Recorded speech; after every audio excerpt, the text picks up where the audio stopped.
ஆண்டவர் உங்களோடு இருப்பாராக. ஆன்மாவோடும் இருப்பாராக. புனித மத்தேயு எழுதிய பரிசுத்த நற்செய்தியிலிருந்து வாசகம். ஆண்டவரே, மாட்சி உமக்கே. அதிகாரம் 5, இறைவசனங்கள் 20 முதல் 26 முடிய. இயேசு தம் சீடரை நோக்கி கூறியதாவது: மறைநூல் அறிஞர், பரிசேயர் ஆகியோரின் நெறியை விட உங்கள் நெறி சிறந்திருக்கட்டும். இல்லையெனில் நீங்கள் விண்ணரசுக்கு புக முடியாது என உங்களுக்கு சொல்லுகிறேன். கொலை செய்யாதே. கொலை செய்பவர் எவரும் தண்டனைக்கு தீர்ப்புக்கு ஆளாவர் என்று முற்காலத்தில் கூறப்பட்டிருப்பதை கேள்விப்பட்டிருக்கிறீர்கள். ஆனால் நான் உங்களுக்கு சொல்கிறேன், தன் சகோதரன் சகோதரிகளிடம் சினம் கொள்பவர் தண்டனை தீர்ப்புக்கு ஆளாவர். தம் சகோதர சகோதரிகளை முட்டாள் என தலைமை சங்கத்து தீர்ப்புக்கு ஆளாவர். அறிவிலியே என்பவர் எரி நரகத்துக்கு ஆளாவர். ஆகையால் நீங்கள் உங்கள் காணிக்கையை பலிப்படுத்தி செலுத்த வரும்பொழுது உங்கள் சகோதர சகோதரிகள் எவருக்கும் உங்கள் மேல் ஏதோ மனத்தாங்கல் உண்டென அங்கே நினைவுற்றால், அங்கேயே பலிப்பீடத்தின் முன் உங்கள் காணிக்கைகளை வைத்துவிட்டு முதலில் அவரிடம் நல்லுறவு ஏற்படுத்தி கொள்ளுங்கள். பிறகு வந்து உங்கள் காணிக்கைகளை செலுத்துங்கள். உங்கள் எதிரி உங்களை நீதிமன்றத்திற்கு கூட்டிச் செல்லும் பொழுது வழியிலேயே அவருக்கு விரைவாக உடன்பாடு செய்து கொள்ளுங்கள். இல்லையேல் உங்கள் எதிரி நடுவரிடம் உங்களை ஒப்படைப்பார், நடுவர் காவலரிடம் உங்களை ஒப்படைப்பார். நீங்கள் சிறையில் அடைக்கப்படுவீர்கள். கடைசி காசி வரை திருப்பி செலுத்தாமல் அங்கிருந்து வெளியேற முடியாது என உறுதியாக உங்களுக்கு சொல்கிறேன். இது கிறிஸ்து வழங்கும் நற்செய்தி. கிறிஸ்துவே உமக்கு புகழ்.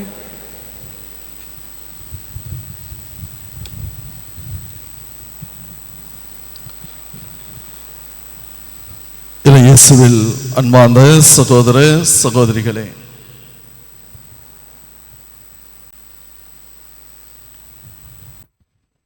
ஒரு ஜவுளி கடையிலே ஒரு பெண்மணி வேலை செய்து கொண்டிருந்தார்கள். அந்த கடைக்கு பலர் வருவார்கள், துணிகளை எடுத்து செல்வார்கள். ஆனால் இந்த பெண்மணியிடத்திலே ஒரு நல்ல குணம்.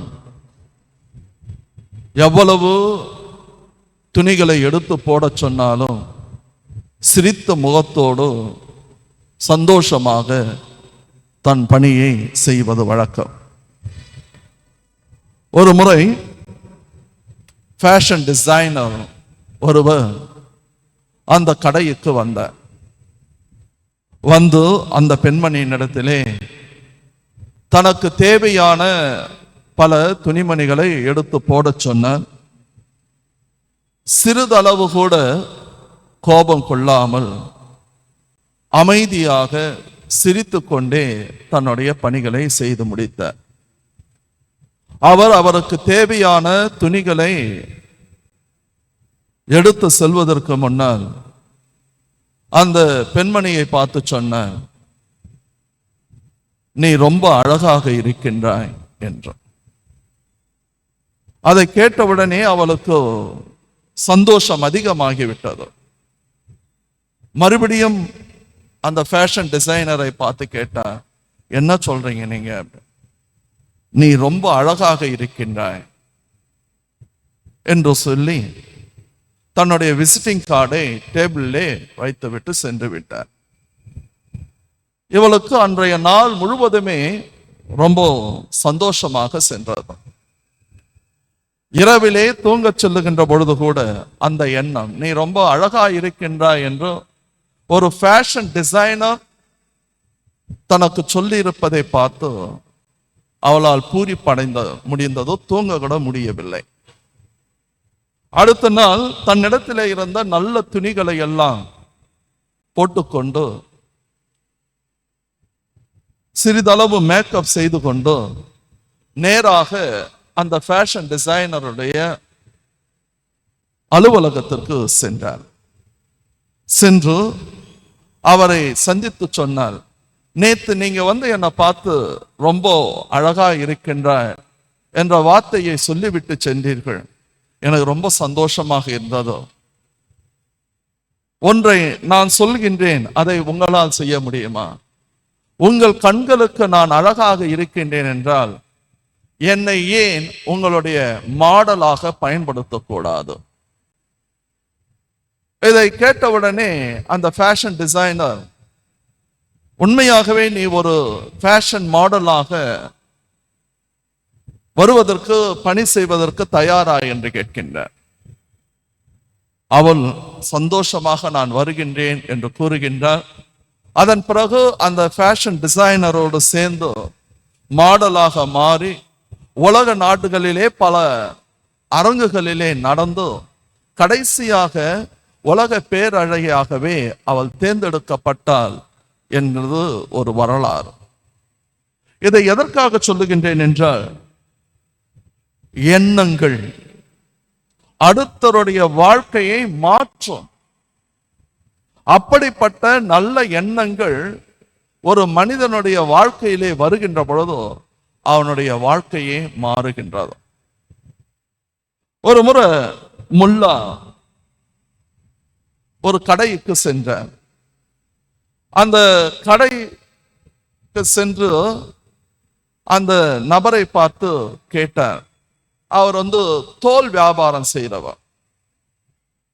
அவரு, என்னப்பா பல வருஷமா நானும் உன்னை பார்த்துக்கினே இருக்கிறேன், இதே தோல் வியாபாரத்தை தான் நீ செஞ்சுன்னு இருக்கிற, ஏன் இந்த கடையை நீ பெருசாக்க வேண்டும் என்கின்ற எண்ணம் உனக்கு இல்லையா என்று கேட்டார். அப்பொழுது அந்த கடைக்காரர் சொன்னார், ஐயா நீங்க சொல்றது தெரியும், எனக்கும் வியாபாரத்தை பெருக்கணும்னு ஆசை, பெரிய கடையா உருவாகணும்னு ஆசை, முதலீடு இல்லை, நான் என்ன செய்தேன்னு தெரியல. நான் பலமுறை உங்களை பார்த்துருக்கிறேன், இந்த வழியா வருவீங்க போவீங்க, ஒரு சில சமயத்துல என் கடையிலும் ஒரு சின்ன பொருட்கள் எல்லாம் வாங்கியிருக்கிறீங்க அப்படின்னு. சரி, அப்பொழுது முல்லா சொன்னார், உன்னிடத்தில் தோல் இருக்கின்றதா என்று. இருக்கு. ஆணி இருக்கா? இருக்கு. ஊசியும் நூலும் இருக்கா? இருக்கு. அப்ப எதுக்குடா சும்மா இருக்கிற? தோல் இருக்கின்றதோ ஆணி இருக்கின்றதோ, அதன் பிறகு ஊசியும் நூலும் இருக்கின்றதோ, நீயே புதியதாக செருப்பை தைக்க கற்றுக்கொள், செருப்பை தைக்க தயாராகு, அதை வைத்து வியாபாரத்தை பெருக்கு என்று சொன்னார். 3 வருடங்கள் ஆகின. அந்த கடை ஒரு பெரிய செருப்பு கடையாக மாறியதோ. முல்லா அந்த கடைக்கு சொல்லுகின்றார், ஐயா உங்களை தான் நான் தேடிட்டு இருந்தேன், உங்களுடைய போட்டோவை தான் நான் இங்க வைக்கணும்னு ஆசைப்படுறேன். ஏன்னா நீங்க சொன்ன அந்த வார்த்தைகள் தான் இன்றைக்கும் என்னை ஒரு பிரபலமான செருப்பு வியாபாரியாக மாற்றி இருக்கின்றதோ என்று சொன்னார். அன்பார்ந்தவர்களே, நம்முடைய எண்ணங்கள் இதுதான் வாழ்க்கையிலே நாம் தெரிந்து கொள்ள வேண்டியது.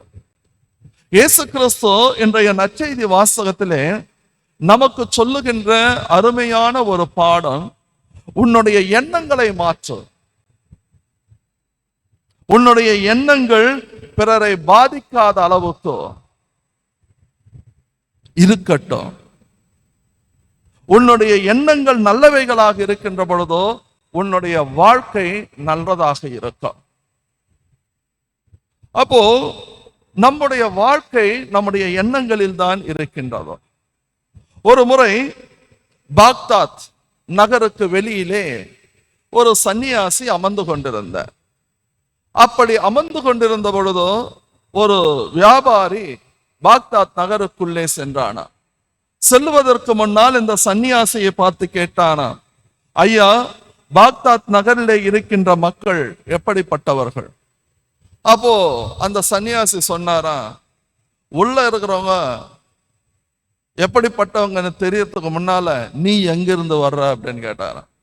அப்ப அவன் ஒரு நகரின் பெயரை சொல்லி அவன் அந்த நகர் மக்களை பற்றி இவர் அடுத்ததாக கேட்கின்றார், அந்த நகரின் மக்கள் எப்படிப்பட்டவர்கள் என்று.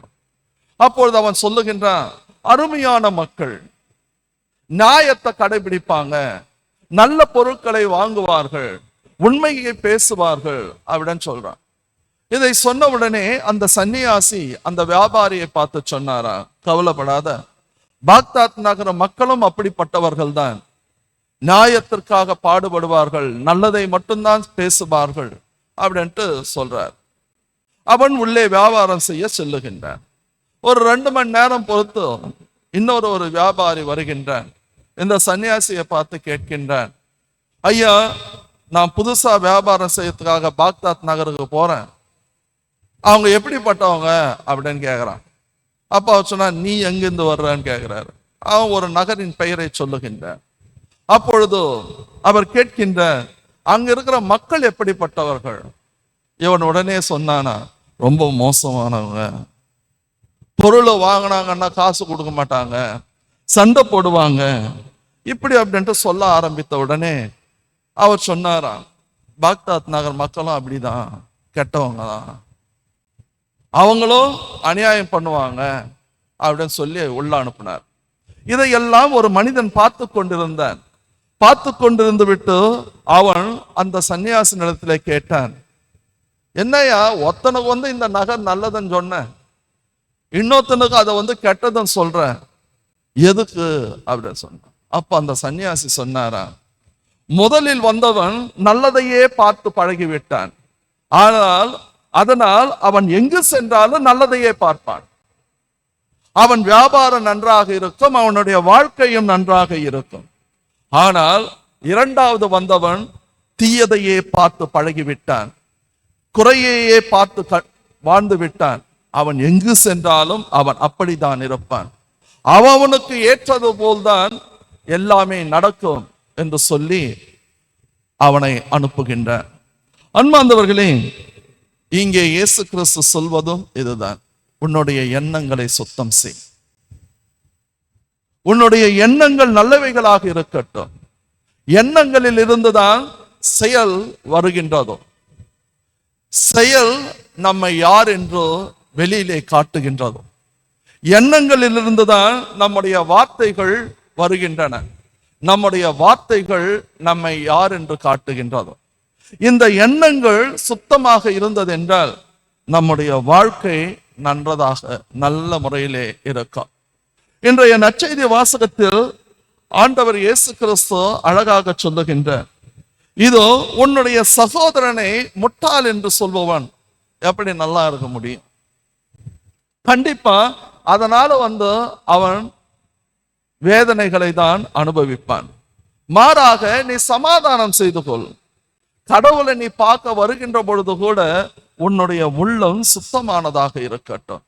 ஏனென்றால் கடவுள் சுத்தமானவன், பரிசுத்தமானவன். அதனால்தான் இன்றைய முதல் வாசகத்தில் அந்த பரிசுத்த கடவுள் அழகாக சொல்லுகின்றார், இதோ என்னை நோக்கி பாவி ஒருவன் தன்னுடைய பாவங்களுக்காக வருந்தினான் என்றால் அவனுடைய பாவங்களை நான் மன்னிப்பேன், அவன் பாவத்தோடு சாக வேண்டும் என்பது என்னுடைய எண்ணம் அல்ல. எவனொருவன் தன்னுடைய பாவங்களை ஏற்றுக்கொள்கின்றானோ அவனை மன்னித்து அவனை ஏற்றுக்கொள்வதுதான் என்னுடைய எண்ணம். இன்று நாம் யோசித்து பார்ப்போம். இந்த தவக்காலம் வாசகங்களை எல்லாம் நாம் சிறிது கவனித்து வாசித்துக் கொண்டிருந்தோம் என்றால் தனி மனித வாழ்க்கைக்கு அறைகூவல் விடுக்கின்றதோ, உன்னுடைய எண்ணங்களை சுத்தப்படுத்து, உன்னுடைய செயல்களை சுத்தப்படுத்து, உன்னுடைய வாழ்க்கையை திரும்பிப்பார், உன்னுடைய பாவங்களை நினைத்துப்பார். ஆகையால் அடுத்தவன் மனம் மாறணும், அடுத்தவன் திருந்தணும், அடுத்தவன் இப்படி வாழணும் அப்படின்னு பேசத்தை விட்டுட்டு நான் என்னுடைய வாழ்க்கை, என்னுடைய சிந்தனை, என்னுடைய எண்ணங்கள் சுத்தமாகட்டும். நம்மளுடைய பங்குகள்ல ஒரு சில பழக்கம் இருக்கு. அவங்க என்ன செய்வாங்கன்னா அடுத்தவங்கள பத்தியே பேசின்னு இருப்பாங்க. இவங்க சரியில்லை, அவங்க சரியில்லை, சாமியா சரியில்லை, இந்த சிஸ்டர்ஸ் சரியில்லை, எல்லாம் சொல்லிட்டு இருப்பாங்க. இவங்களை பரிதாபத்துக்குரியவர்கள். இவங்களை நினைச்சு நம்ம பரிதாபப்படணும். ஏன்னா இவர்கள் வாழ்க்கையில நல்லதை பார்க்க தெரியாதவங்க. அவங்கள பத்தி கோபப்படக்கூடாது. அவங்களுக்கு முடிஞ்சா நல்லதை சொல்லி கொடுக்கணும், இல்லையா கண்டுக்காம விட்டுணும். ஏனென்றால் இப்படிப்பட்டவர்கள் தங்களை யாரும் ரெகக்னைஸ் பண்ணல அப்படின்ற எண்ணத்தோடு வாழ்கின்றவர்கள். தங்களை யாரும் பாராட்ட மாட்டேன்றாங்க அப்படின்னு நினைக்கிறவங்க. இப்படிப்பட்டவர்கள் பரிதாபப்பட வேண்டியவர்கள், முகவரி இல்லாத மனிதர்கள். ஆகையால் நம்முடைய வாழ்க்கையில அடுத்தவர்களை பற்றி யோசிப்பதை விட்டுவிட்டு, அடுத்தவருடைய குறைகளை பற்றி பேசுவதை விட்டுவிட்டு, என்னுடைய வாழ்க்கை நான் என்ன மாத்தணும், என்னுடைய சிந்தனைகள்ல நான் என்ன மாத்தணும். அடுத்தவங்க அவன் வழியா அவன் பார்ப்பான், அதை பத்தி நீ கவலைப்படாத. அவன் உப்பு சாப்பிட்டான்னா அவன் தண்ணி குடிச்சு ஆகணும். அவனுக்காக நீ தண்ணி சாப்பிட முடியுமா?